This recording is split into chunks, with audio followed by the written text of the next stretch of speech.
దేశంలో నరేంద్ర మోడీని, రాష్ట్రంలో జగన్మోహన్ రెడ్డిని ఇంటికి పంపేందుకు వారు చేస్తున్న ప్రజా వ్యతిరేక విధానాలను ప్రజలకు తెలియజేసేందుకు గ్రామ గ్రామాన్ని ఇంటింట ప్రచారం చేపడుతున్నట్లు సిపిఐ రాష్ట్ర కార్యవర్గ సభ్యులు తాటిపాక మధు తెలిపారు. కాకినాడలో ఏర్పాటు చేసిన సిపిఐ ఆధ్వర్యంలో ఏర్పాటు చేసిన కార్యక్రమంలో కరపత్రాన్ని సిపిఐ రాష్ట్ర కార్యవర్గ సభ్యుడు తాటిపాక మధు ఆవిష్కరించారు.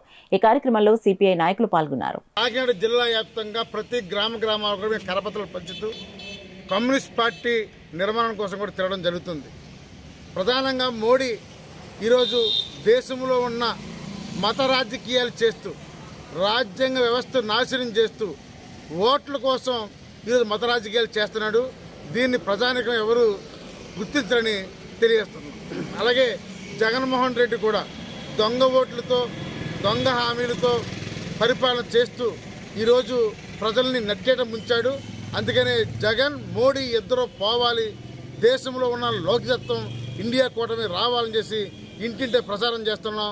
కావున కాకినాడ జిల్లా ప్రజలు, ముఖ్యంగా కార్మికులు, విద్యార్థులు, యువజనులు అన్ని వర్గాలు కూడా ఈ సిపిఐ ప్రచార క్యాంపెయిన్ని జయప్రదం చేయాలని కోరుతున్నాం.